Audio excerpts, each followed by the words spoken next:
اللہ رب العزت کا فرمان ہے قرآن مجید میں، اللہ تعالیٰ نے فرمایا ہے سورۃ المائدہ کی آیت نمبر 6 میں، يا أيها الذين آمنوا إذا قمتم إلى الصلاة فاغسلوا وجوهكم وأيديكم إلى المرافق وامسحوا برؤوسكم وأرجلكم إلى الكعبين۔ کہ اے ایمان والو، جب تم نماز کے لیے کھڑے ہو تو اپنے چہرے کو دھو لو اور اپنے دونوں ہاتھوں کو بازو سمیت کوہنیوں سمیت دھو لو اور اپنے سر کا مسح کرو اور اپنے دونوں پاؤں کو ٹخنوں سمیت جو ہے وہ دھو لو۔ یہ ہے اللہ تعالیٰ کا فرمان، جس سے یہ پتہ چلتا ہے کہ نماز کے لیے وضو کرنا جو ہے وہ ضروری ہے، اور نماز بغیر وضو کے نہیں ہوتی ہے، اس کی کوئی حیثیت ہی نہیں ہوتی ہے۔ اسی طرح اللہ کے نبی صلی اللہ علیہ وسلم نے بھی فرمایا ہے، حضرت ابو ہریرہ رضی اللہ تعالی عنہ اس حدیث کو بیان فرماتے ہیں کہ میں نے رسول اللہ صلی اللہ علیہ وسلم کو یہ فرماتے ہوئے سنا کہ آپ صلی اللہ علیہ وسلم نے فرمایا، لا صلاۃ لمن لا وضوء لہ، اس شخص کی نماز ہی نہیں ہے جس کا وضو نہ ہو۔ اس حدیث کو امام ابو داود رحمہ اللہ نے 92 نمبر پہ جو ہے وہ بیان فرمایا ہے۔ تو وضو جو ہے وہ نماز کے لیے ضروری ہے، اور کوئی نماز بھی وضو کے بغیر نہیں ہوتی ہے۔ اللہ کے نبی صلی اللہ علیہ وسلم نے ہمیں کچھ ایسے اعمال بتائے ہیں جن کا وضو سے پہلے جو ہے وہ کیا جانا چاہیے۔ وضو کے بعد میں بھی ہو سکتا ہے یہ والا عمل، لیکن بہتر افضل یہ ہے، یا اس کا بہتر یہ ہے کہ وضو کے ساتھ اسے جو ہے وہ کیا جائے، اور وہ ہے مسواک کرنا۔ اللہ کے نبی صلی اللہ علیہ وسلم سے حضرت ابو ہریرہ رضی اللہ تعالیٰ عنہ بیان فرماتے ہیں کہ آپ صلی اللہ علیہ وسلم نے فرمایا، لولا ان اشق علی امتی لامرتہم بالسواک عند کل صلاۃ، اگر مجھے اپنی امت پہ مشقت کا ڈر نہ ہوتا تو میں ہر نماز کے ساتھ مسواک کرنے کا حکم دے دیتا، یعنی فرض قرار دے دیتا، لازم جو ہے وہ کر دیتا۔ اس حدیث کو امام بخاری رحمہ اللہ نے 612 نمبر پہ بیان فرمایا ہے۔ تو مسواک کرنے کی تاکید اللہ کے رسول صلی اللہ علیہ وسلم نے بیان فرمائی ہے کہ مسواک کرنا جو ہے یہ بہت بڑا عمل ہے۔ اگر امت پہ مشقت کا ڈر نہ ہوتا تو اس مسواک کو نماز کے ساتھ جو ہے وہ ہر نماز کے ساتھ فرض اور لازم قرار دیا جاتا۔ یہاں پہ یہ بات سمجھ لیں کہ نماز سے ساتھ کا مطلب یہ ہے کہ نماز سے پہلے، اور یہ وضو کے ساتھ بھی ہو سکتا ہے، وضو کرنے سے پہلے بھی مسواک کی جا سکتی ہے، اسی طرح وضو کے دوران بھی کولی کے ساتھ مسواک کی جا سکتی ہے، اور اسی طرح نماز سے پہلے بھی کی جا سکتی ہے، وضو اور جماعت کے درمیان کسی بھی ٹائم پہ مسواک کی جا سکتی ہے، اس کا کوئی خاص ٹائم نہیں ہے۔ اسی طرح مسواک کے بارے میں یہ بات جو مشہور ہے کہ مسواک کی لمبائی اتنی ہونی چاہیے کہ ایک بالشت کے برابر ہو، یہاں سے کم از کم اتنی لمبائی ہو۔ اللہ کے نبی صلی اللہ علیہ وسلم سے اس کی کوئی وضاحت نہیں ہے، بس مسواک ہو جس کو انسان جو ہے وہ منہ میں جو ہے وہ صفائی کر سکتا ہو۔ اس کا کوئی خاص طریقہ پکڑنے کا بھی نہیں آیا کہ لازمی اس کو ان انگلیوں کو اوپر کر کے اور فلاں انگلی کو نیچے کر کے پکڑا جائے، بس کسی بھی طرح پکڑ کے کسی بھی سائز میں ہو، چھوٹے میں ہو، بڑے میں ہو، کسی بھی لکڑی سے وہ مسواک ہو، اس سے جو ہے وہ کیا جا سکتا ہے۔ اور کیا آج کل جو برش نکلا ہوا ہے وہ اس کے قائم مقام ہو سکتا ہے یا نہیں ہو سکتا ہے، اس میں جو ہے علماء کی مختلف رائے ہیں۔ غالب یہ ہے کہ اگر انسان ہر وضو کے ساتھ جو اصل مقصد ہے مسواک کرنے کا وہ جو ہے وہ برش بھی کر لے تو ہو سکتا ہے کہ اللہ تعالیٰ جو ہے اس کو وہی ثواب عطا فرمائیں، لیکن افضل یا بہتر یہی ہے کہ جو مسواک کہلاتی ہے اسی کو جو ہے وہ کیا جائے۔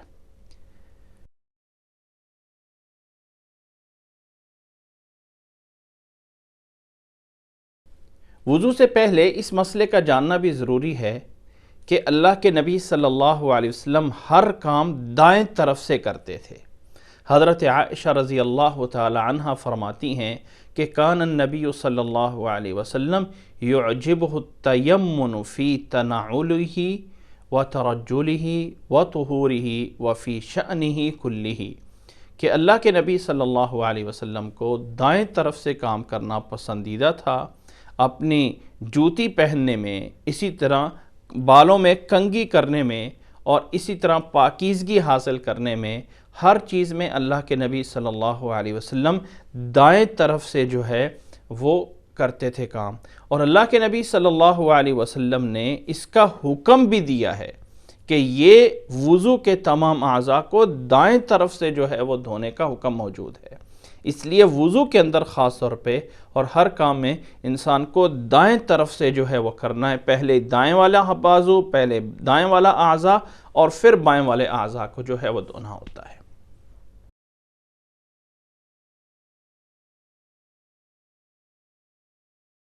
وضو کے مسائل میں پہلے اس بات کا بھی جان لینا ضروری ہے کہ یہ جو وضو کے اعضاء دھونے ہوتے ہیں ان کے لیے کم از کم جو ہے وہ 1 دفعہ ہے اور زیادہ سے زیادہ جو ہے وہ 3 دفعہ ہے۔ حضرت عبداللہ بن عباس رضی اللہ تعالیٰ عنہ کی روایت بخاری میں 157 نمبر پہ موجود ہے، جس میں وہ فرماتے ہیں کہ توضأ النبی صلی اللہ علیہ وسلم مرتن کہ اللہ کے نبی صلی اللہ علیہ وسلم نے ایک دفعہ جو ہے وضو فرمایا، یعنی اعضاء کو ایک بار دھویا۔ حضرت عبداللہ بن زید رضی اللہ تعالی عنہ کی روایت بخاری میں 158 نمبر پہ ہے، جس میں وہ نبی صلی اللہ علیہ وسلم کے وضو کے طریقے کو بیان فرماتے ہیں، اور وہ فرماتے ہیں کہ توضأ مرتین کہ اللہ کے نبی صلی اللہ علیہ وسلم نے وضو کے اعضاء کو 2 دفعہ جو ہے وہ دھویا تھا۔ حضرت علی بن ابی طالب رضی اللہ تعالی عنہ بھی نبی صلی اللہ علیہ وسلم سے یہ روایت نقل کرتے ہیں۔ امام ترمذی رحمہ اللہ نے اس کو 42 نمبر پہ بیان فرمایا ہے کہ اللہ کے نبی صلی اللہ علیہ وسلم نے وضو کیا اور 3 دفعہ، یعنی ہر اعضاء کو 3 دفعہ جو ہے وہ دھویا۔ تو زیادہ سے زیادہ 3 دفعہ اور کم از کم 1 دفعہ جو ہے وہ دھویا جاتا ہے، لیکن 3 دفعہ سے زیادہ جو ہے وہ جائز نہیں ہے۔ حضرت عبداللہ بن عمر رضی اللہ تعالیٰ عنہ کی روایت ہے کہ جاء اعرابی الی النبی صلی اللہ علیہ وسلم یسألہ عن الوضوء فأراہ الوضوء ثلاثا ثم قال هكذا الوضوء فمن زاد على هذا فقد اساء وتعدى وظلم۔ امام نسائی نے اس روایت کو 140 نمبر پہ بیان فرمایا ہے کہ اللہ کے نبی صلی اللہ علیہ وسلم کے پاس ایک اعرابی بدو آیا اور وہ نبی صلی اللہ علیہ وسلم سے وضو کے متعلق سوال کرتا تھا۔ آپ صلی اللہ علیہ وسلم نے اسے وضو سکھایا، 3 دفعہ وضو کے اعضاء دھوئے، اور پھر فرمایا کہ یہ ہے وضو، جس نے اس سے زیادہ کیا اس نے جو ہے فقد اساء برائی کی، تعدی زیادتی کی، وظلم اور ظلم کیا، 3 الفاظ فرمائے۔ تو زیادہ سے زیادہ 3 بار دھونا ہوتا ہے، 3 بار سے زیادہ جو ہے وضو کے اعضاء کے لیے جو ہے دھونا جائز نہیں ہے۔ اسی طرح وضو کے مسائل میں اس بات کا بھی جاننا ضروری ہے کہ وضو کے اندر جتنی بھی احادیث آتی ہیں ان میں اللہ کے نبی صلی اللہ علیہ وسلم کے وضو کا طریقہ کچھ اس طرح بیان ہوتا ہے کہ آپ صلی اللہ علیہ وسلم کے سامنے پانی کا برتن لایا جاتا تھا، برتن سے آپ انڈیل کے اپنے دائیں ہاتھ پہ پانی ڈال کے اور اس سے پانی لے کر پھر بائیں ہاتھ کو ساتھ ملا کر دھوتے تھے، اور اس کے بعد ہر چیز کے دھونے کے لیے، مثلا چہرہ دھونا ہے تو دائیں ہاتھ سے پانی کا چلو بھرا اور پھر بائیں ہاتھ کو ساتھ ملا کر اس طرح کر کے چہرے پہ پانی لے گئے۔ بازو دھونا ہے تو پہلے دائیں ہاتھ کا چلو بھرا اور اس سے دایاں بازو دھویا، اسی طرح بائیں بازو کی، یعنی ہر عمل کے لیے چلو میں پانی لینا اور پھر لے کے جانا۔ آخذ غرفۃ من ماء، کہ ہر دفعہ اللہ کے نبی صلی اللہ علیہ وسلم جو ہے وہ پانی بھرتے، چلو کا مطلب یہ ہے کہ ہاتھ کو اس طرح کر کے اس میں جو ہے وہ پانی بھرا جائے۔ آج کل ٹوٹیوں کا ہے دور ہے، زمانہ ہے، ہر چیز میں جدت سے جدت آ رہی ہے، تو انسان کو کوشش پھر بھی کرنی چاہیے کہ کسی طرح انسان اپنے ہاتھ پہ جو ہے وہ پانی ڈالے اور پھر اس پانی کو آگے جو ہے وہ لے جائے۔ کوشش جو ہے وہ ایسی کرنی چاہیے. اور اگر انسان ٹوٹی کے نیچے ہاتھ کرنا ہی چاہتا ہے تو کوشش کرے کہ پانی کم سے کم جو ہے وہ استعمال ہو، لیکن انسان کو کم از کم پتہ ہونا چاہیے کہ اللہ کے نبی صلی اللہ علیہ وسلم کا انداز اور طریقہ جو ہے وہ کس طرح کا تھا.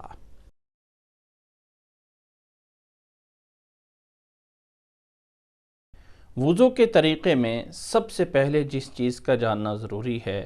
وہ یہ ہے کہ نیت کرنا ضروری ہے. رسول اللہ صلی اللہ علیہ وسلم نے فرمایا ہے انما الاعمال بالنیات، تمام اعمال کا دار و مدار نیت پر ہے. اگر کوئی انسان کسی ایسی جگہ پر کھڑا ہو کہ اس کے سارے اعضاء گیلے ہو جائیں اور اس کا کوئی نیت یا ارادہ نہ ہو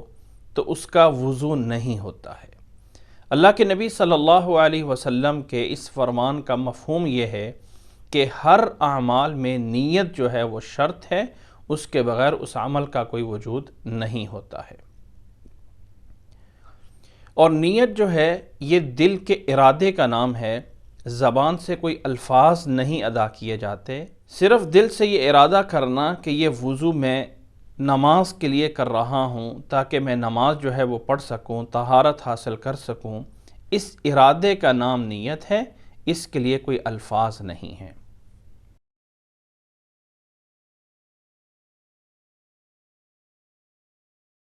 وضو کو جب ہم عملی طور پہ شروع کرتے ہیں تو نیت کرنے کے بعد سب سے پہلے یہ ہے کہ وضو کرنے کی جو ہے وہ دعا پڑھی جائے. اور اللہ کے نبی صلی اللہ علیہ وسلم نے وضو کی جو دعا سکھائی ہے وہ وضو سے پہلے بسم اللہ اتنا جو ہے وہ پڑھا جائے گا. حضرت ابو ہریرہ رضی اللہ تعالیٰ عنہ کی روایت کو امام ابو داود رحمہ اللہ نے 101 نمبر پہ بیان فرمایا ہے کہ آپ صلی اللہ علیہ وسلم نے فرمایا لا صلاۃ لمن لا وضوء لہ ولا وضوء لمن لم یذکر اسم اللہ تعالی علیہ، کہ اس شخص کی نماز نہیں ہے جس کا وضو نہ ہو، اور اس شخص کا وضو نہیں ہے جس نے وضو پہ اللہ کا نام نہ لیا ہو. اسی طرح حضرت انس رضی اللہ تعالیٰ عنہ فرماتے ہیں کہ رسول اللہ صلی اللہ علیہ وسلم نے فرمایا توضؤوا بسم اللہ، بسم اللہ پڑھ کر وضو جو ہے وہ شروع کرو. امام نسائی نے اس روایت کو 78 نمبر پہ بیان فرمایا ہے. تو وضو شروع کرنے سے پہلے بسم اللہ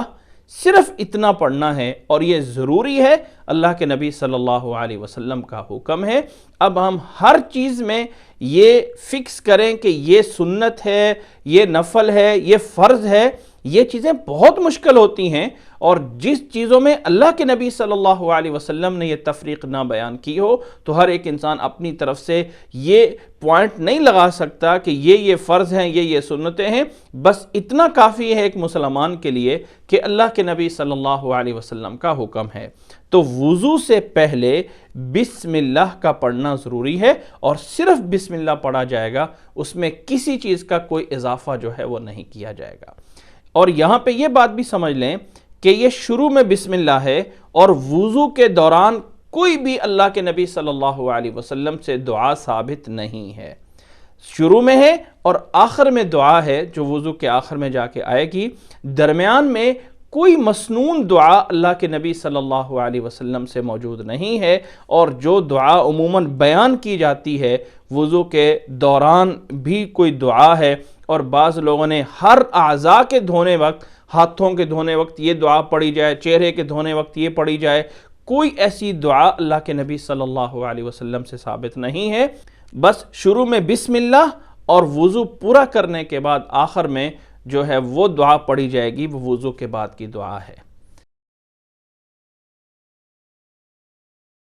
جب بسم اللہ پڑھ لی، اب عملی طور پہ جب وضو شروع کرنا ہے تو سب سے پہلے دونوں ہاتھوں کو جو ہے وہ دھویا جائے گا. دونوں ہتھیلیوں کو جو ہے وہ سب سے پہلے دھونا ہے. حضرت مقداد بن معدی کرب رضی اللہ تعالیٰ عنہ فرماتے ہیں کہ اتی برسول اللہ صلی اللہ علیہ وسلم بوضوء فتوضأ فغسل کفیہ ثلاثا، کہ اللہ کے نبی صلی اللہ علیہ وسلم کے سامنے وضو کرنے کا پانی لایا گیا تو آپ صلی اللہ علیہ وسلم نے سب سے پہلے اپنے دونوں ہتھیلیوں کو جو ہے وہ دھویا۔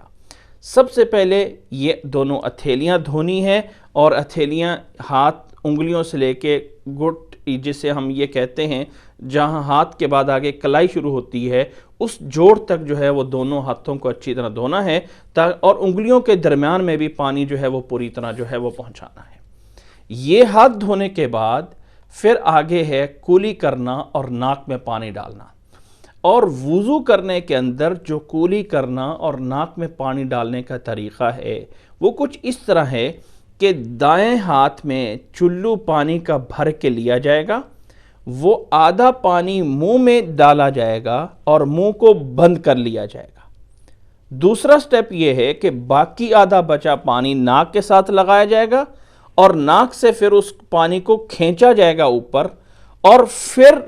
الٹے ہاتھ سے ناک کو اچھی طرح جھاڑا جائے گا، اور ناک کے اندر جو پانی ہے وہ بھی نکل جائے گا، اور آخر میں منہ والا پانی باہر نکال دیا جائے گا۔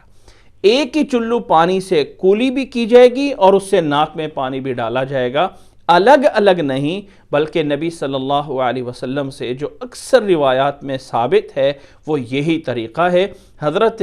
عبداللہ بن زید رضی اللہ تعالیٰ عنہ کی روایت ہے، جسے امام بخاری رحمہ اللہ نے 191 نمبر پہ بیان فرمایا ہے۔ فرماتے ہیں کہ اللہ کے نبی صلی اللہ علیہ وسلم کے وضو کو انہو مضمض واستنشق من کفۃ واحدۃ ففعل ذلک ثلاثا، کہ اللہ کے نبی صلی اللہ علیہ وسلم نے وضو جو ہے جب فرمایا تو اس میں کولی کی، ناک میں پانی ڈالا ایک ہی چلو سے، اور اس عمل کو آپ صلی اللہ علیہ وسلم نے 3 بار کیا۔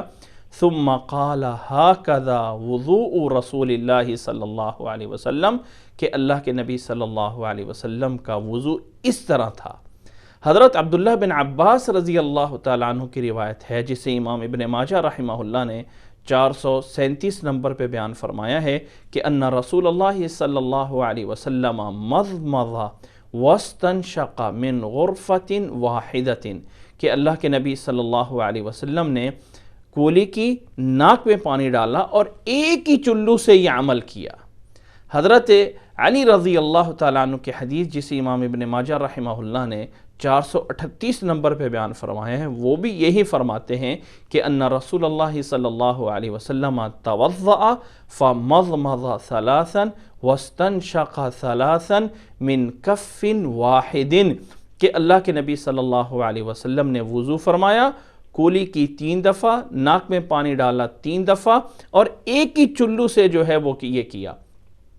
تو یاد رکھ لیں کہ بہتر افضل یہی طریقہ ہے کہ ایک ہی چلو پانی کا لیا جائے، آدھا منہ میں ڈال کے منہ کو بند کر لیں، اور باقی آدھا ناک کے ساتھ لگا کر اسے جو ہے وہ پانی کو کھینچیں، پھر الٹے ہاتھ سے ناک کو جو ہے وہ جھاڑ دیا جائے، اور آخر میں منہ کا پانی جو ہے وہ نکال دیا جائے۔ یہ ہے وہ طریقہ جو اللہ کے نبی صلی اللہ علیہ وسلم سے ان احادیث سے ثابت ہے۔ اگرچہ بہت سارے فقہا الگ سے کولی کرنا، الگ سے ناک میں پانی ڈالنا اس کو بیان کرتے ہیں، لیکن احادیث میں جو بیان ہوا ہے اللہ کے نبی صلی اللہ علیہ وسلم سے، وہ یہی طریقہ ہے جو آپ کے سامنے بیان کیا گیا ہے۔ اور اس کولی کرنے اور ناک میں پانی ڈالنے میں ایک بات ذرا ذہن میں رکھ لیں کہ ناک سے پانی ٹچ نہیں کرنا ہے، بلکہ ناک میں پانی کھینچنے کی کوشش کرنی ہے۔ حضرت لقیط بن صبرہ رضی اللہ تعالیٰ عنہ بیان فرماتے ہیں کہ رسول اللہ صلی اللہ علیہ وسلم نے فرمایا کہ بالغ فی الاستنشاق الا ان تکون صائما، کہ ناک میں پانی کھینچنے میں مبالغہ کرو، یعنی اچھی طرح کھینچنے کی کوشش کرو، الا یہ کہ روزہ ہے تو روزے میں خطرہ ہو کہ پانی گلے کی طرف نہ چلا جائے، اس لیے روزہ نہیں ہے تو اچھی طرح ناک میں پانی کھینچو۔ اس حدیث کو امام ترمذی رحمہ اللہ نے 36 نمبر پہ بیان فرمایا ہے۔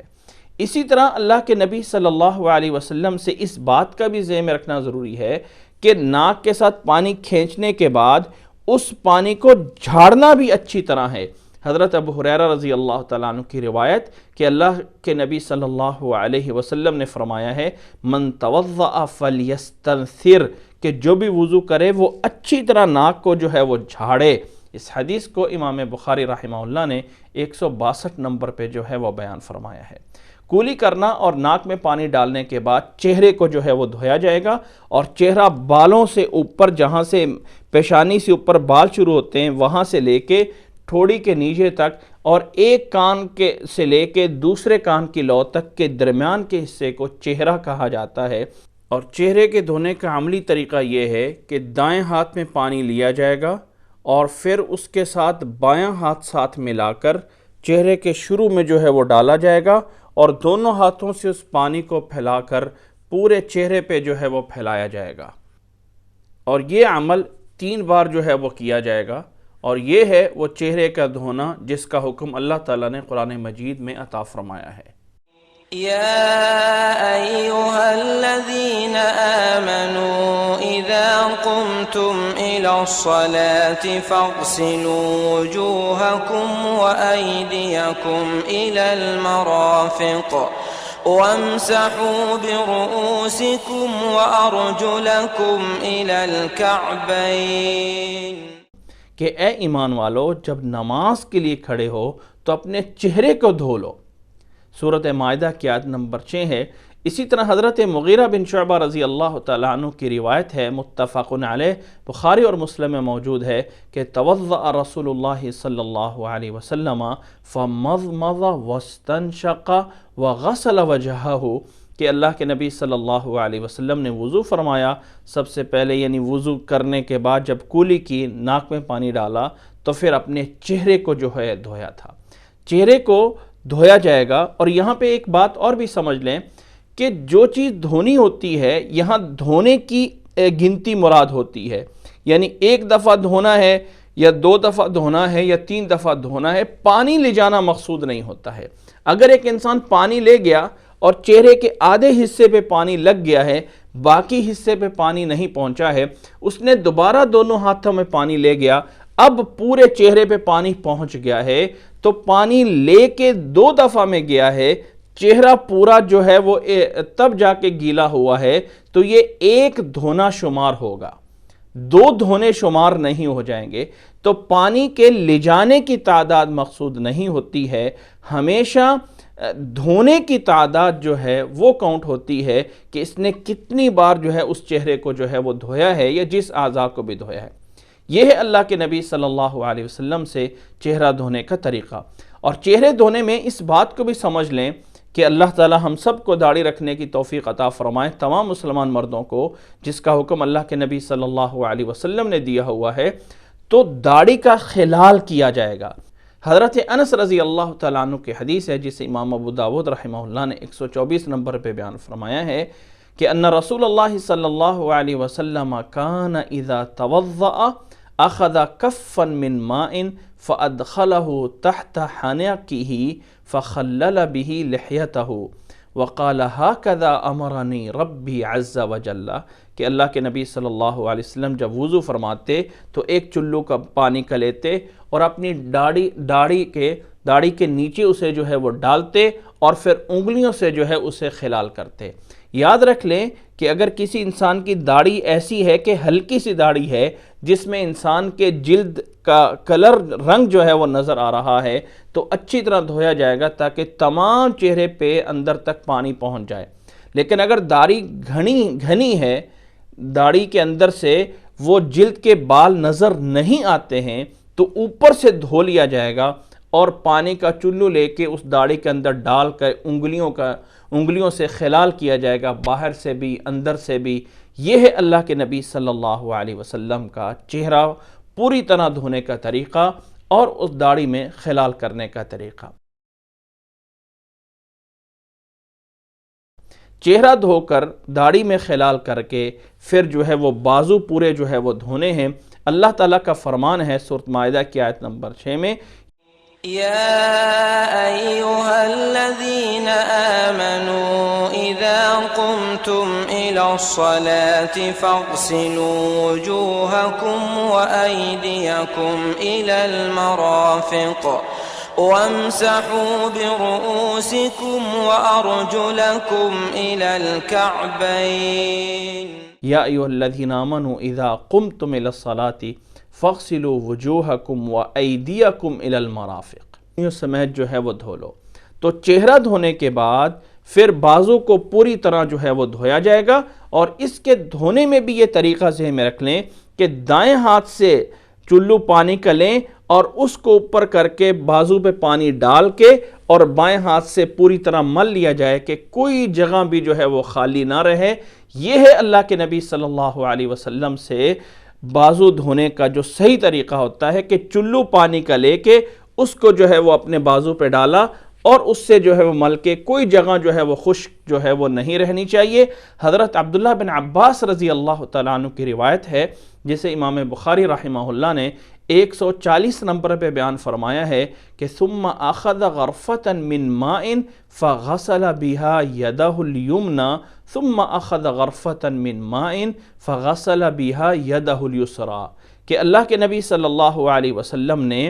ایک چلو پانی کا لیا اور اس سے اپنا جو ہے وہ دایاں بازو پوری طرح جو ہے وہ دھو لیا۔ بائیں بازو میں بھی ایسا ہی کرنا چاہیے کہ پانی دائیں ہاتھ سے لیں اور اس کو جو ہے وہ بائیں بازو کے اوپر جو ہے وہ ڈالا جائے اور پوری طرح ہاتھ سے مل کے کوئی جگہ بھی خشک نہیں رہنی چاہیے۔ اس طرح کر کے جو ہے وہ بایاں بازو دھویا جائے گا اور دونوں بازوؤں کے ہاتھوں میں انگلیوں میں جو ہے وہ خلال بھی کیا جائے گا تاکہ کوئی جگہ جو ہے وہ خالی جو ہے وہ نہ رہے۔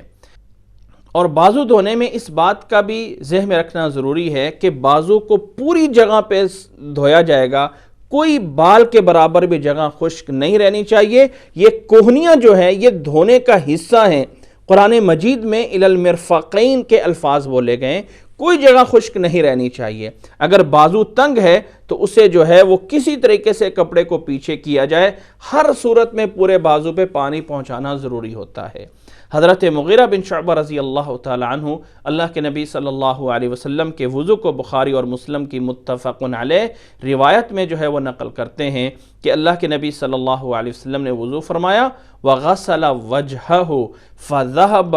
يخرج يديه من كميه فكانا ضيقين فأخرجهما من تحت فغسلهما، کہ اللہ کے نبی صلی اللہ علیہ وسلم جب وضو فرما رہے تھے بازو دھونے لگے تو اپنی بازو کو کپڑے سے نکالا، یہ کپڑے کے جو بازو تھے اس سے اپنے بازو کو نکالا تو یہ کپڑے کے بازو تنگ ہو گئے، تو اللہ کے نبی صلی اللہ علیہ وسلم نے اپنے ہاتھ کو پیچھے کر کے قمیض کے نیچے سے نکال کے کوہنی سمیت پورا جو ہے وہ بازو جو ہے وہ دھویا۔ اس لیے بازو دھونے میں، دونوں بازو دھونے میں یہ چیزیں میں رکھ لیں کہ کوہنیاں خشک نہیں رہنی چاہیے۔ بال کے برابر بھی جگہ خشک رہ گئی تو وضو شمار نہیں ہوگا۔ خاص طور پہ خواتین جب ان کے بازو تنگ ہوتے ہیں تو وہ پیچھے کھینچنے کی بجائے پوری طرح بازو دھونے کے بجائے جہاں تک دھو سکتی ہیں اتنا دھو لیں اور اسے وضو سمجھا جاتا ہے، ایسا جو ہے وہ نہیں ہونا چاہیے۔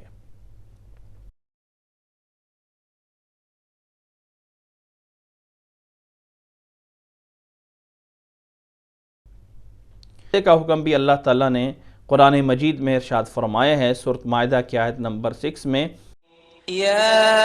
ایہا الذین آمنوا اذا قمتم الى الصلاة فاغسلوا وجوہکم وایدیکم الى المرافق وامسحوا برؤوسکم وارجلکم الى الکعبین وَامْسَحُوا بِرُؤُوسِكُمْ، اور اپنے سروں کا مسح کرو۔ اللہ کے نبی صلی اللہ علیہ وسلم سے سر کے مسح کے 2 طریقے بیان کیے گئے ہیں۔ پہلا طریقہ یہ ہے، اللہ کے نبی صلی اللہ علیہ وسلم نے جب سر کا مسح فرمایا تو اپنے دونوں ہاتھوں کو سر کے شروع میں رکھا جہاں سے بال شروع ہوتے ہیں، اور پھر اپنے دونوں ہاتھوں کو پوری طرح سر پہ رکھ کر پوری طرح جما کر ان دونوں ہاتھوں کو گھما کے پیچھے تک لے گئے اپنی گدی تک جہاں بال ختم ہوتے ہیں یہاں تک، اور پھر یہاں سے اسی طرح دبا کر واپس لے کے آئے جہاں سے جو ہے وہ مسح کرنا جو ہے وہ شروع کیا تھا۔ فرماتے ہیں ثم مسح رأسه بيديه فأقبل بهما وأدبر بدأ بمقدم رأسه حتى ذهب بهما إلى قفاه ثم ردهما إلى المكان الذي بدأ منه، کہ اللہ کے نبی صلی اللہ علیہ وسلم نے سر کا مسح فرمایا اور سر کے شروع میں دونوں ہاتھوں کو رکھا اور ان کو پیچھے لے گئے گدی تک اور پھر اس سے جو ہے واپس لائے۔ یہ ہے اللہ کے نبی صلی اللہ علیہ وسلم سے سر کے مسح کرنے کا ایک طریقہ۔ دوسرا طریقہ اللہ کے نبی صلی اللہ علیہ وسلم سے امام ابو داود رحمہ اللہ نے حضرت ربیع بنت معوذ رضی اللہ تعالی عنہ کی روایت میں بیان فرمایا ہے کہ اللہ کے نبی صلی اللہ علیہ وسلم نے سر کے درمیان جہاں سے مانگ نکالی جاتی ہے وہاں اپنے دونوں ہاتھوں کو رکھا، اور جس سائڈ پہ دونوں سائڈوں پہ بال جھکے ہوئے تھے اس طرح اپنے ہاتھوں کو دبا کے اسی طرح واپس آخر پیچھے تک لے گئے، جس طرح بال جھکے ہوئے تھے، بال اپنی جگہ سے نہیں ہلے ہیں، آخر میں جا کے جو ہے ہاتھوں کو چھوڑ دیا تھا۔ یہ دوسرا طریقہ ہے۔ حضرت ربیع بنت معوذ رضی اللہ تعالیٰ عنہ فرماتی ہیں کہ ان رسول اللہ صلی اللہ علیہ وسلم توضأ عندها فمسح الرأس كله من قرن الشعر كل ناحية لمنصب الشعر لا يحرك الشعر عن هيئته، کہ اللہ کے نبی صلی اللہ علیہ وسلم نے ان کے ہاں وضو فرمایا، سر کا مسح فرمایا، سر کے درمیان میں دونوں ہاتھوں کو رکھا، اور جس طرف بال جھکے ہوئے تھے اسی طرف اپنے ہاتھوں کو لے گئے، بال اپنی جگہ سے ہلے نہیں تھے۔ یہ ہے مسح کرنے کا دوسرا طریقہ۔ اللہ کے نبی صلی اللہ علیہ وسلم نے جو سر کا مسح فرمایا ہے، یہ سر کا مسح کرنے کے بعد سر کے مسح کا حصہ ہی ہے، نیا پانی لیے بغیر پھر ان ہاتھوں سے جو ہے وہ کانوں کا جو ہے وہ مسح کیا جائے گا۔ اور کانوں کا مسح کرنے کا طریقہ یہ ہے کہ شہادت کی انگلی کان کے سوراخ میں ڈالی جائے گی، اور پھر جس طرف وہ راستہ بنا ہوا ہے سوراخ میں ڈال کے اس کو اوپر کی طرف جو ہے وہ لایا جائے گا۔ پوری طرح لانے کے بعد نیچے تک اندر والی سائڈ سے شہادت کی انگلی سے جو ہے وہ مسح کیا جائے گا، اور اس کے بعد انگوٹھے سے کانوں کے پیچھے والی سائڈ سے جو ہے وہ پوری طرح مسح کیا جائے گا، اور پیچھے سے کرنے کے بعد اوپر سے لا کے آگے کان کے سامنے والا حصہ جسے کن پٹیاں کہا جاتا ہے اس کا بھی جو ہے وہ مسح کیا جائے گا۔ اللہ کے نبی صلی اللہ علیہ وسلم سے حضرت عبداللہ بن عباس رضی اللہ تعالیٰ عنہ کی روایت، جسے امام نسائی رحمہ اللہ نے 101 نمبر پہ بیان فرمایا ہے، ثم مسح برأسه وأذنيه باطنهما بالسبابتين وظاهرهما بإبهاميه، کہ اللہ کے نبی صلی اللہ علیہ وسلم نے سر کا مسح فرمایا، پھر کانوں کا مسح فرمایا، اندر سے اپنی شہادت کی انگلی سے اور باہر سے انگوٹھے سے جو ہے وہ مسح فرمایا تھا۔ حضرت ربیع بنت معوذ رضی اللہ تعالی عنہ بیان فرماتی ہیں کہ ان النبی صلی اللہ علیہ وسلم توضأ عندها فأدخل اصبعيه في حجري اذنيه، کہ اللہ کے نبی صلی اللہ علیہ وسلم نے ان کے ہاں وضو فرمایا اور اپنے شہادت کی انگلیوں کو کانوں کے سوراخ میں جو ہے وہ ڈالا تھا۔ اس روایت کو امام ابن ماجہ رحمہ اللہ نے 435 نمبر پہ بیان فرمایا ہے۔ اسی طرح حضرت ربیع بنت معوذ سے ترمذی میں 32 نمبر پہ یہ بھی موجود ہے کہ آپ صلی اللہ علیہ وسلم نے کان کا مسح کرنے کے بعد وصدغیہ یعنی کن پٹیوں کا مسح فرمایا، اور اللہ کے نبی صلی اللہ علیہ وسلم سے یہ سر کا مسح اور کان کا مسح کرنا، یہ اللہ کے نبی صلی اللہ علیہ وسلم سے ایک بار کرنا جو ہے وہ ثابت ہے۔ اکثر روایات میں، کچھ روایات میں 2 یا 3 بار بھی اس کا ذکر موجود آتا ہے، لیکن اکثر روایات میں اللہ کے نبی صلی اللہ علیہ وسلم سے سر کے مسح کرنے کا ایک دفعہ جو ہے وہ ذکر موجود ہے، مرتن واحدتن، ایک دفعہ آپ صلی اللہ علیہ وسلم نے مسح فرمایا۔ سر کے مسح کرنے میں یا کان کے مسح کرنے میں اس بات کو بھی سمجھ لیں کہ سر کے مسح کرنے میں ایسا نہیں ہے کہ بالوں کو کچھ خاص کیفیت میں انگلیوں کو بنا کے رکھا جائے گا اور پھر جو ہے وہ 4 انگلیاں لگا کے پیچھے کی طرف جایا جائے گا اور واپسی آتے ہوئے ہاتھ کی اس اندر والے حصے کو بالوں پہ ٹچ کر کے لایا جائے گا۔ کوئی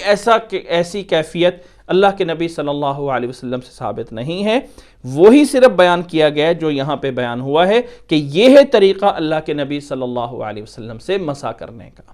اللہ کے نبی صلی اللہ علیہ وسلم سے جو صحیح احادیث کی روشنی میں وضو ثابت ہے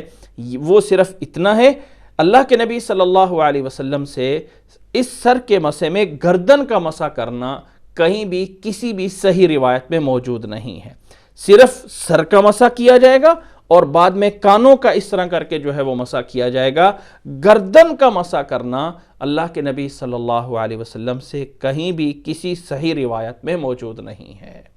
اللہ کے نبی صلی اللہ علیہ وسلم سے سر کے اس مسح کرنے میں اس بات کو بھی سمجھ لینا چاہیے کہ اللہ کے نبی صلی اللہ علیہ وسلم جب سر پہ عمامہ پگڑی باندھے ہوتے تھے تو اس کے اوپر سے بھی مسح فرما لیتے تھے، لیکن یاد رکھیں کہ پگڑی باندھنا جب انسان نے وضو کی حالت میں پگڑی کو باندھا ہو تو پھر اس کے اوپر بھی مسح کرنا جائز ہوتا ہے۔ اسی طرح خواتین جو اپنے سروں پہ پوری اچھی طرح سکارف پہن لیتی ہیں، جب باوضو ہو کر وضو کی حالت میں سکارف اچھی طرح پہنا ہو، اس کو باندھا ہوا ہو، تو اس کو کھولے بغیر اگر اپنا ہاتھ اوپر سے پھیر لیں گی تو انشاءاللہ تعالی وہ بھی اللہ کے نبی صلی اللہ علیہ وسلم کے عمامے پہ اس کو جو ہے وہ قیاس کیا جا سکتا ہے۔ شرط یہ ہے کہ باوضو ہو کر جو ہے وہ سر کے اوپر جو ہے وہ پہنا ہو۔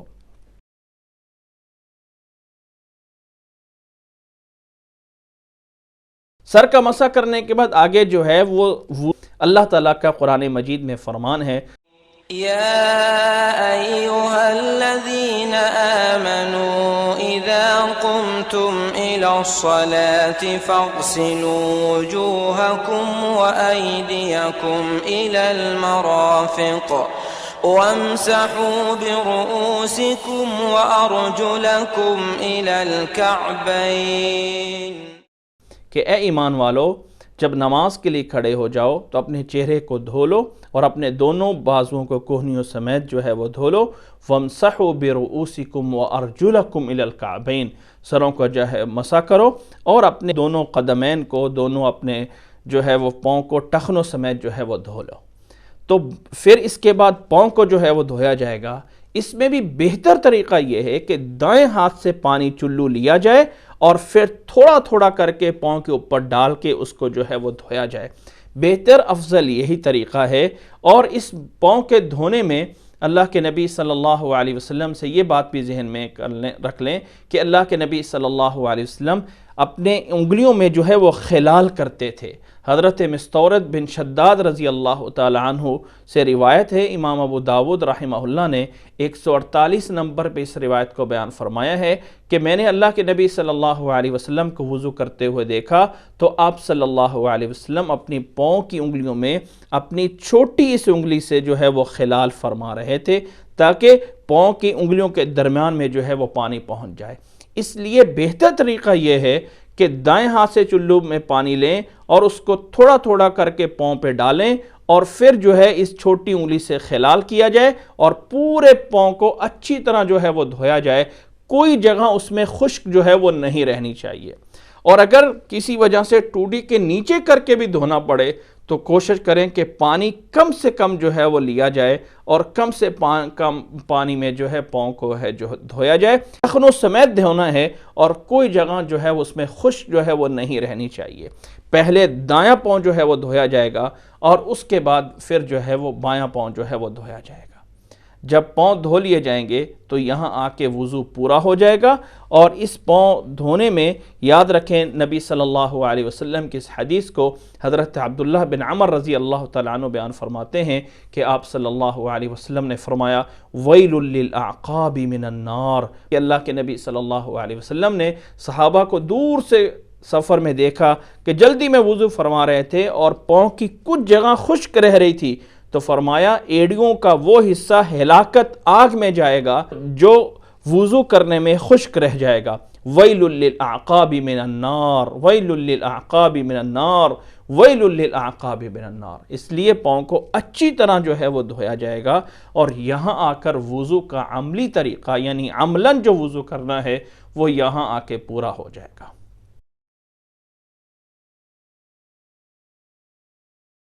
وضو کا عملی طور پہ اس پورا کرنے کے بعد اس کے بعد وضو کے بعد کی دعا ہے۔ اللہ کے نبی صلی اللہ علیہ وسلم سے حضرت عمر بن خطاب رضی اللہ تعالی عنہ بیان فرماتے ہیں کہ رسول اللہ صلی اللہ علیہ وسلم نے فرمایا من توضأ فاحسن الوضوء، جس نے وضو کیا اور اچھی طرح وضو کیا اور اس کے بعد یہ کلمات پڑھ لیے اشہد ان لا الہ الا اللہ وحدہ لا شریک لہ واشہد ان محمدا عبدہ ورسولہ اللہم اجعلنی من التوابین واجعلنی من المتطہرین، جس نے یہ والے الفاظ جو ہے وہ پڑھ لیے تو فتحت لہو ثمانیۃ ابواب الجنہ یدخل من ایہا شاء، کہ اس کے لیے جنت کے 8 دروازے جو ہے وہ کھول دیے جائیں گے، وہ جس سے چاہے جو ہے وہ داخل ہو جائے۔ امام ترمذی رحمہ اللہ نے اس حدیث کو 50 نمبر پہ بیان فرمایا ہے۔ یاد رکھ لیں کہ وضو کے بعد کی یہ دعا، اشہد ان لا الہ الا اللہ وحدہ لا شریک لہ واشہد ان محمدا عبدہ ورسولہ اللہم اجعلنی من التوابین واجعلنی من المتطہرین، وضو کے بعد کی یہ دعا ہے۔ اسی طرح وضو کے آخر میں ایک اور دعا بھی جو ہے وہ ثابت ہوئی ہے، جسے امام نسائی رحمہ اللہ نے بیان فرمایا ہے کہ حضرت ابو سعید خدری رضی اللہ تعالیٰ عنہ بیان فرماتے ہیں، جس نے وضو کیا رسول اللہ صلی اللہ علیہ وسلم سے نقل کرتے ہوئے فرماتے ہیں کہ من توضأ فقال سبحانک اللہم وبحمدک اشہد ان لا الہ الا انت استغفرک واتوب الیک، جس نے یہ دعا بھی وضو کے بعد پڑھ لی تو یہ والے الفاظ ایک صحیفے میں لکھ کر اس پہ مہر لگا کے قیامت والے دن تک جو ہے اسے جو ہے وہ رکھ دیا جائے گا، یہ اس کی نیکی محفوظ کر کے قیامت والے دن تک جو ہے وہ رکھ دی جائے گی۔ تو وضو کے بعد کی یہ 2 دعائیں اللہ کے نبی صلی اللہ علیہ وسلم سے ثابت ہیں۔ ان دعاؤں کے پڑھنے میں ایک مسئلہ سمجھ لیں کہ وضو کرنے کے بعد کی یہ دعا تو ثابت ہے، لیکن پڑھنے کے انداز میں کوئی ایسا طریقہ موجود نہیں ہے کہ وضو کے بعد یہ دعا پڑھتے ہوئے اشہد ان لا الہ الا اللہ انسان اپنا چہرہ قبلے کی طرف کرے، یا یہ دعا پڑھتے ہوئے اپنی انگلی آسمان کی طرف کرے اور انگلی اٹھاتے ہوئے کہے اشہد ان لا الہ الا اللہ وحدہ لا شریک لہ۔ اس انگلی اٹھانے کا ذکر اللہ کے نبی صلی اللہ علیہ وسلم سے کسی حدیث میں موجود نہیں ہے۔ یہ عام ایک مشہور ہو گیا ہے اور لوگوں نے جو ہے اس کو جو ہے آگے سے آگے نقل کر دیا ہوا ہے۔ وضو کرنے کے بعد آسمان کی طرف انگلی کر کے اٹھاتے ہیں اور دعا پڑھتے ہیں اشہد ان لا الہ الا اللہ۔ دعا پڑھنا اللہ کے نبی صلی اللہ علیہ وسلم سے موجود ہے، لیکن اس کے ساتھ انگلی کر کے آسمان کی طرف اشارہ کرنا یا اپنا چہرہ قبلے کی طرف کرنا، یہ اللہ کے نبی صلی اللہ علیہ وسلم سے کہیں بھی اس کا ذکر جو ہے وہ موجود نہیں ہے۔ اور وضو کے دوران کوئی بھی اللہ کے نبی صلی اللہ علیہ وسلم سے دعا ثابت نہیں ہے۔ شروع میں ہے اور آخر میں دعا ہے جو وضو کے آخر میں جا کے آئے گی، درمیان میں کوئی مسنون دعا اللہ کے نبی صلی اللہ علیہ وسلم سے موجود نہیں ہے۔ اور جو دعا عموماً بیان کی جاتی ہے وضو کے دوران بھی کوئی دعا ہے، اور بعض لوگوں نے ہر اعضاء کے دھونے وقت، ہاتھوں کے دھونے وقت یہ دعا پڑھی جائے، چہرے کے دھونے وقت یہ پڑھی جائے، کوئی ایسی دعا اللہ کے نبی صلی اللہ علیہ وسلم سے ثابت نہیں ہے۔ بس شروع میں بسم اللہ اور وضو پورا کرنے کے بعد آخر میں دعا پڑھی جائے گی، وہ وضو کے بعد کی دعا ہے۔ اللہ تعالی ہمیں صحیح طرح وضو کرنے کی توفیق عطا فرمائے، اور اللہ تعالی ہمیں ان تمام مسائل کے اوپر عمل کرنے کی توفیق عطا فرمائے۔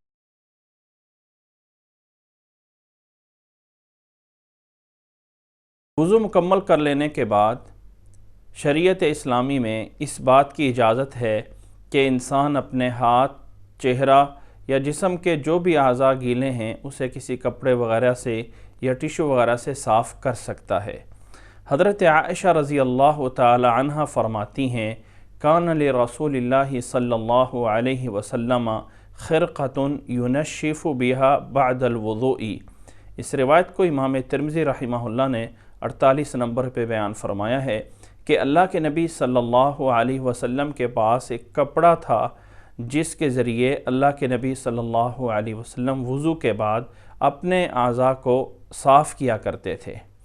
اسی طرح کچھ روایات میں ایسا موجود ہے کہ اللہ کے نبی صلی اللہ علیہ وسلم غسل کر کے باہر تشریف لائے اور آپ کو کوئی کپڑا پیش کیا گیا تو آپ نے رد فرما دیا۔ ان روایات سے یہ بات ثابت نہیں ہوتی کہ یہ چیز بالکل منع ہے۔ یاد رکھ لیں کہ انسان کو اجازت ہے، وہ وضو کے بعد کسی اپنے اعضاء کو صاف کر بھی سکتا ہے اور نہیں بھی کر سکتا۔ اللہ کے نبی صلی اللہ علیہ وسلم سے جب یہ روایت حضرت عائشہ رضی اللہ تعالی عنہ والی ثابت ہے اور حسن درجے کی روایت ہے تو اجازت ہے، لیکن ایسا نہیں ہے کہ اس کام کو کرنا ضروری ہے یا اس کام کے کرنے پہ کوئی گناہ ہے۔ اللہ کے نبی صلی اللہ علیہ وسلم نے وضو کے بعد اپنے ہاتھوں کو صاف کرنے کے لیے کپڑا رکھا بھی ہوا تھا اور کسی وقت صاف نہیں بھی فرمائے ہیں۔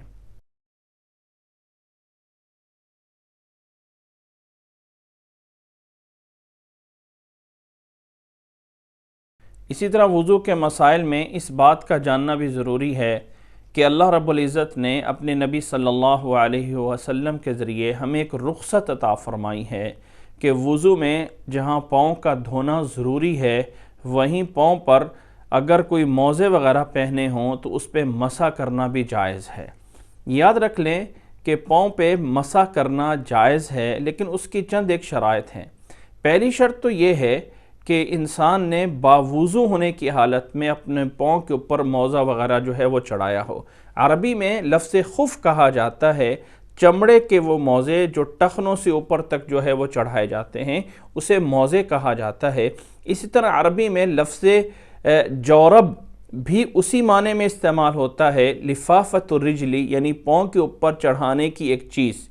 اس کے لیے جورب بولا جاتا ہے۔ لفظ خف اور لفظ جورب میں لغت کے اعتبار سے کوئی بہت بڑا فرق نہیں ہے، جہاں جورب استعمال ہوتا ہے وہیں پہ لفظ خف بھی استعمال ہوتا ہے، اور اللہ کے نبی صلی اللہ علیہ وسلم سے جورب پر بھی مسح کرنا جو ہے وہ ثابت ہے۔ تو جورب یا خف پہ مسح کرنا اللہ کے نبی صلی اللہ علیہ وسلم سے ثابت ہے، بشرط یہ ہے کہ وہ موزے یا جورب جو ہے انسان کے ٹخنوں سے اوپر تک جو ہے وہ انسان کے پاؤں کو ڈھانپے ہوئے ہوں، اور جورب جرابیں جسے ہم کہتے ہیں، جسے ہم ساکس کہتے ہیں، اگر وہ اتنی کہ موٹی ہیں کہ اس میں انسان کا پاؤں نظر نہیں آتا ہے، اگر عورتوں کی طرح بہت ہی باریک سی وہ جرابیں ہیں جس کے اندر سے پاؤں نظر آ رہا ہے تو یقیناً گویا کہ انہوں نے پاؤں کو تو ڈھانپا ہی نہیں ہوا ہے۔ تو جس میں پاؤں پوری طرح چھپ جا سکتا ہو، جس کے اوپر لفافت الرجل جو عربی میں جورب کی تعریف کی گئی ہے وہ صادق آتی ہو، تو خف یا جورب دونوں پہ جو ہے وہ مسح کیا جا سکتا ہے۔ ان میں پہلی شرط یہ ہے کہ انسان نے باوضو ہو کر طہارت کی حالت میں جو ہے وہ جرابیں یا موزے پہنے ہوں۔ حضرت مغیرہ بن شعبہ رضی اللہ تعالیٰ عنہ فرماتے ہیں كنت مع النبي صلی اللہ علیہ وسلم فی سفر فأہویت لأنزع خفیہ فقال دعہما فإنی ادخلتہما طاہراتین فمسح علیہما۔ امام بخاری رحمہ اللہ نے اس حدیث کو 203 نمبر پہ بیان فرمایا ہے۔ حضرت مغیرہ بن شعبہ رضی اللہ تعالیٰ عنہ فرماتے ہیں کہ میں نبی صلی اللہ علیہ وسلم کے ساتھ ایک سفر میں تھا، تو میں اللہ کے نبی صلی اللہ علیہ وسلم کے موزے اتارنے کے لیے جھکا کہ آپ وضو فرمانے لگے تھے، تو آپ صلی اللہ علیہ وسلم نے فرمایا دعہما، چھوڑ دیجئے انہیں، میں نے انہیں باوضو ہونے کی حالت میں پہنا تھا۔ تو اللہ کے نبی صلی اللہ علیہ وسلم نے ان پہ مسح فرما لیا۔ یہ جو مسح کرنا ہوتا ہے اس کی جو اجازت اور رخصت ہے، حضرت علی بن ابی طالب رضی اللہ تعالی عنہ فرماتے ہیں کہ جعل النبی صلی اللہ علیہ وسلم للمقیم یوما ولیلتا وللمسافر ثلاثة ایام ولیالیہن یعنی فی المسح علی الخفین۔ حضرت علی رضی اللہ تعالیٰ عنہ فرماتے ہیں کہ اللہ کے نبی صلی اللہ علیہ وسلم نے مقیم کے لیے، یعنی جو اپنے گھر میں رہ رہا ہے، سفر پہ نہیں ہے، اس کے لیے 1 دن اور 1 رات مسح کرنے کی اجازت دی ہے، اور جو مسافر ہے، گھر سے باہر سفر پہ گیا ہوا ہے، اسے 3 دن اور 3 راتیں جو ہیں وہ مسح کرنے کی اجازت ہے۔ یعنی پاؤں کے اوپر جب اس نے موزے وغیرہ ایک دفعہ پہن لی ہیں طہارت پاکیزگی باوضو ہونے کی حالت میں، اب دوبارہ وضو کرنا چاہتا ہے تو پاؤں دھونے کی بجائے اس پر جو ہے وہ مسح جو ہے وہ کر لیا جائے۔ اس کی اتنے ٹائمنگ کی اجازت ہے، مقیم کے لیے 24 گھنٹے اور مسافر کے لیے جو ہے وہ 3 دن اور 3 راتیں ہیں۔ یہ جو مسح کرنے کی ابتدا ہے یہ پہلے مسح سے شروع ہوتا ہے وقت۔ یوں سمجھ لیں کہ جیسے فجر کے ٹائم جو ہے وہ وضو کیا اور موزے پہن لیے یا جرابیں پہن لی اور پھر فجر کی نماز ادا کر لی، اور انسان کا وضو مثال کے طور پہ اشراق کے قریب جا کے ٹوٹ گیا، اور دوبارہ جو ہے اس نے ظہر کے ٹائم جو ہے وضو کیا، اور پہلی دفعہ جو مسح کیا ہے وہ ظہر کی نماز کے ساتھ کیا ہے، تو اب جو 24 گھنٹے کی ٹائمنگ ہے یا 3 دن اور 3 راتوں پہ مسح کرنے کی اجازت کی ٹائمنگ ہے، وہ پہلے مسح سے شروع ہوگی، نہ ہی موزے پہننے سے ٹائم شروع ہوگا، یعنی وضو ٹوٹنے سے ٹائم شروع ہوگا، بلکہ جو ٹائم شروع ہوتا ہے وہ پہلے مسح سے شروع ہوتا ہے، کیونکہ حضرت علی رضی اللہ تعالیٰ عنہ کی روایت میں یہ الفاظ ہیں، یعنی فی المسح علی الخفین، مسح کرنے کے لیے، تو مسح کرنے سے ٹائم شروع ہوگا، اور پھر ایک دن اور ایک رات جو ہے وہ مقیم کے لیے، اور مسافر کے لیے 3 دن اور 3 راتوں تک جو ہے اسے جو ہے وہ اجازت ہے۔ مسح کرنے کی جو کیفیت ہے پاؤں کے اوپر، اللہ کے نبی صلی اللہ علیہ وسلم سے کوئی خاص کیفیت ایسی نہیں بیان کی گئی ہے، بس حضرت علی رضی اللہ تعالیٰ عنہ کی روایت موجود ہے۔ حضرت علی رضی اللہ تعالیٰ عنہ فرماتے ہیں لو کان الدین بالرأی لکان مسح اسفل الخف اولا من اعلاہ، فرماتے ہیں کہ اگر یہ دین عقل اور رائے کی بنیاد پہ چلتا ہوتا تو مسح پاؤں کے نیچے سے کیا جانا تھا، کیونکہ مٹی تو نیچے سے لگی ہوتی ہے، لیکن میں نے نبی صلی اللہ علیہ وسلم کو پاؤں کے اوپر سے مسح کرتے ہوئے دیکھا ہے۔ یعنی دین عقل کی بنیاد پہ ہی سارا نہیں چلتا، بلکہ دین وہ ہے جو اللہ یا اللہ کے رسول صلی اللہ علیہ وسلم نے ہمیں عطا فرمایا ہے۔ تو اس سے ہمیں یہ پتہ چلا کہ مسح پاؤں کے اوپر سے ہوتا ہے۔ اب اس کی خاص کوئی کیفیت نہیں ہے، خواہ انسان اپنے دائیں ہاتھ سے دائیں پاؤں کا مسح کر لے اور بائیں ہاتھ سے بائیں پاؤں کا اوپر سے جو ہے وہ مسح کر لے، یا یہ ہے کہ دائیں ہاتھ سے ہی دونوں پاؤں کا مسح کر لے، کسی طرح بھی پاؤں کے اوپر ہاتھ پھیر لے، اس طرح کر کے جو ہے وہ مسح ہو جاتا ہے، بجائے پاؤں دھونے کے ان حالات میں مسح کرنا اس شرط کو پورا کرتے ہوئے کہ باوضو ہونے کی حالت میں پہنے ہوں، اور اتنی ٹائمنگ کے اندر مسح کرنا، یہ اللہ کے نبی صلی اللہ علیہ وسلم کی طرف سے اس کی اجازت جو ہے وہ موجود ہے۔ اسی طرح وضو کے مسائل میں اس بات کا بھی جاننا ضروری ہے کہ انسان نے اگر وضو میں جہاں تمام اعضاء کو اچھی طرح جو ہے وہ دھونا ہوتا ہے، اگر کسی جگہ انسان کوئی زخمی ہو گیا ہے اور اس کے جسم پہ کہیں چوٹ لگ گئی ہے، ہاتھ میں کہیں لگی ہے، پاؤں میں کہیں لگی ہے، اور اس کے اوپر ایسی پٹی لگائی ہوئی ہے کہ جس کو اتارنے سے وہ زخم بڑھ سکتا ہے، یا ہاتھ ٹوٹ گیا ہے، اللہ تعالی ہمیں اس سے بچائے، تو ایسی صورت میں جو پٹی باندھی ہوتی ہے جسے عربی میں جبیرہ کہا جاتا ہے، تو اس کے اوپر بھی مسح کرنا جو ہے وہ جائز ہے۔ صرف گیلا ہاتھ کر کے اوپر جو ہے وہ پھیر لیا جاتا ہے، تو اس طرح کر کے مسح جو ہے وہ ہو جاتا ہے۔ جس جگہ پہ کوئی پٹی وغیرہ ہو اور اس کے اتارنے سے زخم بڑھ سکتا ہو، یا یہ ہے کہ اس سے اتارنے سے کوئی انسان کو بہت بڑا نقصان ہو سکتا ہو، تو ہاتھ گیلا کر کے اوپر سے پھیر لیا جائے تو یہ جو ہے وہ کافی ہوتا ہے۔ یہاں آ کر وضو کے تمام مسائل پورے ہوتے ہیں۔ اللہ تعالی ہمیں جو ہے ان تمام مسائل کو سمجھنے کی اور عمل کرنے کی توفیق عطا فرمائے۔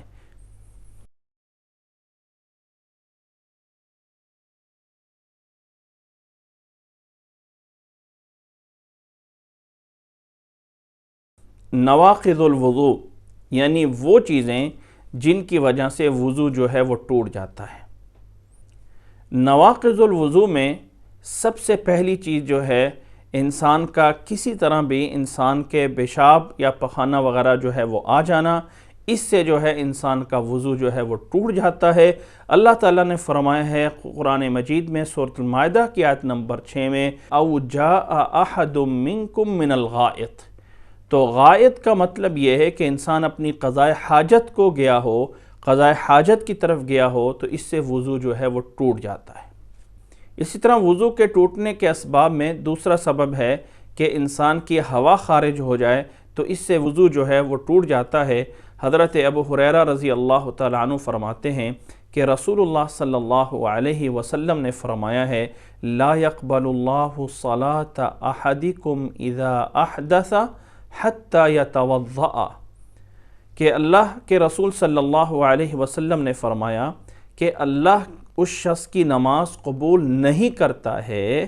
جو انسان بے وضو ہو جائے، یعنی احدثہ اس کی ہوا خارج ہو جائے، اللہ تعالیٰ اس کی نماز قبول نہیں کرتا ہے یہاں تک کہ وہ وضو فرما لے۔ یعنی اس وجہ سے بھی انسان کا وضو جو ہے وہ ٹوٹ جاتا ہے۔ اس حدیث کو امام بخاری رحمہ اللہ نے 6554 نمبر پہ جو ہے وہ روایت کیا ہے۔ تو وضو کے ٹوٹنے کا دوسرا سبب ہے انسان کی ہوا جو ہے وہ خارج ہو جائے۔ اسی طرح وضو کے ٹوٹنے کے اسباب میں یہ سبب بھی موجود ہے کہ انسان کے مخصوص جگہ سے کچھ ایسے بھی مواد خارج ہوتے ہیں جس میں لغت پہ مذی یا ودی کہا جاتا ہے، یا عورت کے لیے کچھ ایسے خون وغیرہ جو ہے وہ جاری ہو جاتا ہے، عام خون وغیرہ جسے حیض اور نفاس کہا جاتا ہے، اس کے علاوہ سے اگر کسی وجہ سے کوئی پانی وغیرہ آ جاتا ہے، جیسے کوئی لوکوریا وغیرہ کی مرض ہوتی ہے، تو ایسی صورت میں وضو جو ہے وہ ٹوٹ جاتا ہے۔ آدمی سے جو پانی وغیرہ نکلتے ہیں اسے ایک مزی کہا جاتا ہے، جو جب انسان کو شہوت آتی ہے تو انسان کی مخصوص جگہ سے جو لیسدار پانی نکلتا ہے اسے جو ہے وہ مزی کہا جاتا ہے، اور اس سے وضو جو ہے وہ ٹوٹتا ہے۔ اسی طرح انسان پیشاب سے فارغ ہونے کے بعد اگر کوئی تھوڑی سی چکناہٹ نکل جاتی ہے تو اسے ودی کہا جاتا ہے، اور اس سے بھی انسان کا وضو جو ہے وہ ٹوٹتا ہے۔ اسی طرح عورت کے لیے جو ہے اگر اسے مخصوص ایام کے علاوہ جو ہے کوئی بھی ایسا پانی وغیرہ آ جائے تو اس سے وضو جو ہے وہ ٹوٹ جاتا ہے۔ حضرت علی رضی اللہ تعالی عنہ فرماتے ہیں کہ کنت رجلا مذاء فامرت رجلا ان يسأل النبي صلی اللہ علیہ وسلم فسأل فقال توضأ واغسل ذکرک۔ حضرت علی رضی اللہ تعالی عنہ فرماتے ہیں کہ مجھے مزید جو ہے وہ بہت آتی تھی، تو میں نے اللہ کے نبی صلی اللہ علیہ وسلم سے پوچھنے کے لیے ایک آدمی کو فرمایا، تو انہوں نے اللہ کے نبی صلی اللہ علیہ وسلم سے پوچھا، تو آپ صلی اللہ علیہ وسلم نے فرمایا کہ اس سے وضو کر لو اور اپنے شرمگاہ کے حصے کو جو ہے وہ دھو لو، بس یہی جو ہے وہ کافی ہوتا ہے۔ اس حدیث کو امام بخاری رحمہ اللہ نے 266 نمبر پہ جو ہے وہ بیان فرمایا ہے۔ اسی طرح وضو کے ٹوٹنے کے اسباب میں یہ سبب بھی موجود ہے کہ انسان بغیر کسی پردے کے اپنے ہاتھ سے اپنی شرمگاہ کو جو ہے وہ چھو لیتا ہے، تو اس سے وضو جو ہے وہ ٹوٹ جاتا ہے۔ حضرت بصرہ بنت صفوان رضی اللہ تعالی عنہ فرماتی ہیں کہ میں نے رسول اللہ صلی اللہ علیہ وسلم کو یہ فرماتے ہوئے سنا کہ آپ صلی اللہ علیہ وسلم نے فرمایا تھا اذا مس احدکم ذکرہ فلیتوضأ، کہ جب تم میں سے کوئی انسان اپنے شرمگاہ کو چھو لے تو وہ اسے چاہیے کہ وہ وضو کرے، یعنی اس سے وضو جو ہے وہ ٹوٹ جاتا ہے۔ امام نسائی رحمہ اللہ نے اس حدیث کو 161 نمبر پہ بیان فرمایا ہے۔ تو وضو کے ٹوٹنے کے اسباب میں یہ بھی سبب ہے کہ انسان اپنی شرمگاہ کو بغیر کسی پردے اور حائل کے چھو لیتا ہے، ہاتھ لگا لیتا ہے، تو اس سے وضو جو ہے وہ ٹوٹ جاتا ہے۔ صحیح اور راجح بات جو ہے وہ یہی ہے۔ اسی طرح وضو میں ٹوٹنے کے اسباب میں یہ سبب بھی ہے کہ انسان اونٹ کا گوشت جو ہے وہ کھا لے تو اس سے وضو جو ہے وہ ٹوٹ جاتا ہے۔ حضرت جابر بن سمرہ رضی اللہ تعالیٰ عنہ فرماتے ہیں کہ ان رجلا سأل رسول اللہ صلی اللہ علیہ وسلم هل اتوضأ من لحوم الغنم قال ان شئت فعلت وان شئت لم تفعل قال اتوضأ من لحوم الابل قال نعم۔ امام مسلم رحمہ اللہ نے اس حدیث کو 360 نمبر پہ بیان فرمایا ہے۔ حضرت جابر بن سمرہ رضی اللہ تعالیٰ عنہ فرماتے ہیں کہ ایک آدمی نے اللہ کے نبی صلی اللہ علیہ وسلم سے سوال کیا کہ اللہ کے نبی صلی اللہ علیہ وسلم کیا بکری وغیرہ کے گوشت سے کھانے کے بعد مجھے وضو کرنا چاہیے؟ آپ صلی اللہ علیہ وسلم نے فرمایا کہ تیری مرضی ہے، وضو کر یا نہ کر، اس سے کوئی فرق نہیں پڑتا ہے۔ اور پھر اس آدمی نے کہا کہ کیا اگر میں اونٹ کا گوشت کھا لوں تو تب مجھے وضو کرنا پڑے گا؟ تو آپ صلی اللہ علیہ وسلم نے فرمایا نعم، جی ہاں۔ اس سے یہ پتہ چلتا ہے کہ اونٹ وغیرہ کا گوشت یعنی اونٹ کا گوشت کھانے سے بھی انسان کا وضو جو ہے وہ ٹوٹ جاتا ہے۔ اسی طرح وضو کے ٹوٹنے کے اسباب میں یہ بھی سبب ہے کہ انسان کو نیند آ جائے، نیند سے سونے سے بھی وضو جو ہے وہ ٹوٹ جاتا ہے۔ حضرت صفوان ابن عسار رضی اللہ تعالیٰ عنہ فرماتے ہیں کہ کان رسول اللہ صلی اللہ علیہ وسلم یأمرنا اذا كنا مسافرین ان نمسح على خفافنا ولا ننزعها 3 ایام من غائط وبول ونوم الا من جنابت۔ امام نسائی رحمہ اللہ نے اس روایت کو 125 نمبر پہ بیان فرمایا ہے۔ حضرت صفوان ابن عسار رضی اللہ تعالیٰ عنہ بیان فرماتے ہیں کہ اللہ کے نبی صلی اللہ علیہ وسلم ہمیں حکم دیا کرتے تھے، ہمیں جو ہے وہ بتایا کرتے تھے کہ جب ہم سفر کی حالت میں ہوں تو اپنے موزوں پہ ہم مسح کر سکتے ہیں 3 دن تک اور 3 راتوں تک سفر کی حالت میں، اور موزوں کو نہ اتاریں پیشاب وغیرہ کی وجہ سے اور نیند وغیرہ کی وجہ سے۔ ہاں جنابت ہو جائے تو پھر اپنے موزے اتار کر ہمیں غسل کرنا ہوتا ہے۔ اس حدیث میں بول اور غائط کے ساتھ نوم کو ذکر کیا گیا ہے کہ نیند کی وجہ سے بھی انسان کا وضو ٹوٹ جاتا ہے، تو نیند یہ بھی ناقض وضو ہے۔ یہاں پہ ایک بات سمجھنا ضروری ہے کہ یاد رکھ لیں کہ عربی میں نوم اور سینتن میں فرق ہے۔ سینتن کہتے ہیں اونگنا اور سونا، اس میں فرق ہے۔ جو وضو ٹوٹتا ہے وہ سونے سے ٹوٹتا ہے، اونگنے سے نہیں ٹوٹتا ہے۔ جیسے اللہ تعالیٰ نے قرآن مجید میں فرمایا نا لا تأخذہ سنۃ ولا نوم، کہ اللہ تعالیٰ کو نہ ہی اونگ آتی ہے اور نہ ہی نیند آتی ہے، تو لفظ سینت ان کا معنی ہوتا ہے اونگنا۔ اس کا فرق یہ ہوتا ہے کہ انسان نوم نیند کی صورت میں ظاہر اور باطن دونوں سے غافل ہو جاتا ہے، نہ ہی اسے اوپر کے حالات کا پتہ ہوتا ہے اور نہ ہی اس کے اندر کے حالات کا اسے پتہ ہوتا ہے، یہ ہے نوم۔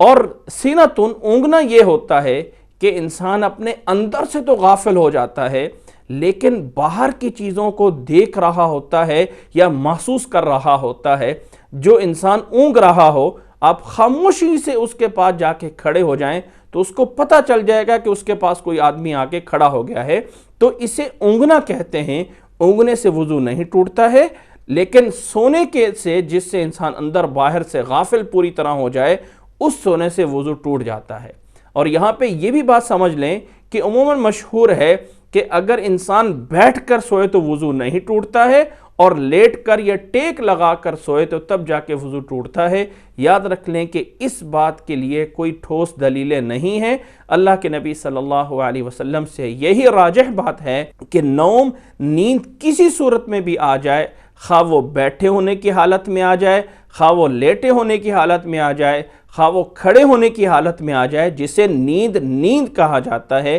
نوم بولا جاتا ہے، سینتن نہ ہو، صرف اونگنا نہ ہو، پوری طرح سونا ہو، تو اسے وضو جو ہے وہ ٹوٹ جاتا ہے۔ یہ چیزیں ہیں جنہیں ہم نواقض وضو کہتے ہیں۔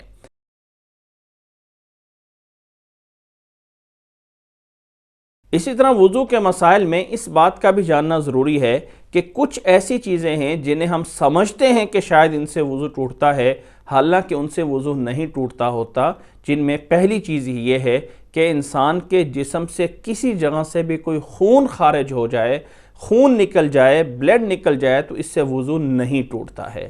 اللہ کے نبی صلی اللہ علیہ وسلم کے صحابہ کے بہت سارے واقعات ہیں جو زخمی حالت ہونے میں بھی نمازیں پڑھتے رہے، نماز کے حالت میں انہیں جو ہے وہ تیر لگتے رہے اور نماز میں جاری رہے۔ اس طرح کے بہت سارے واقعات اللہ کے نبی صلی اللہ علیہ وسلم سے ثابت ہوئے ہیں۔ اس لیے یاد رکھ لیں کہ زخمی یعنی خون نکلنے کی صورت میں کسی بھی زخم سے کوئی بھی چیز، اس سے وضو نہیں ٹوٹتا ہے۔ اللہ کے نبی صلی اللہ علیہ وسلم سے صحیح بات جو ہے وہ یہی ہے۔ اسی طرح یاد رکھ لیں کہ عام بات مشہور ہے کہ انسان کو قے آ جائے، پیٹ کے اندر کی چیز منہ کے راستے سے باہر نکل جائے تو اس سے بھی وضو ٹوٹ جاتا ہے۔ یاد رکھ لیں کہ قے تھوڑی ہو، زیادہ ہو، منہ بھر کے آئے، تھوڑی آئے، اس سے وضو نہیں ٹوٹتا ہے۔ ہاں انسان ویسے اگر اتفاقاً اسے قے آ گئی ہے اور طبیعت میں ایک نشاط چستی پیدا کرنے کے لیے وضو کر لیتا ہے تو وہ الگ بات ہے، لیکن نبی صلی اللہ علیہ وسلم سے کوئی ایسی صحیح روایت موجود نہیں ہے کہ ہم قے کی وجہ سے خواہ تھوڑی ہے خواہ وہ زیادہ ہے، اس سے جو ہے وضو جو ہے وہ ٹوٹ جائے۔ اللہ کے نبی صلی اللہ علیہ وسلم اس میں کوئی شک نہیں کہ ایک موقع پہ آپ صلی اللہ علیہ وسلم کو قے آئی اور اس کے بعد آپ صلی اللہ علیہ وسلم نے وضو فرمایا، لیکن وہ والی روایت اس بات کی دلیل نہیں ہے کہ قے جو ہے وہ نواقض وضو ہے، بلکہ اللہ کے نبی صلی اللہ علیہ وسلم نے ایک طبیعت میں بہتری اور چستی کے لیے وضو فرمایا تھا، اس کا قے سے کوئی تعلق نہیں ہے۔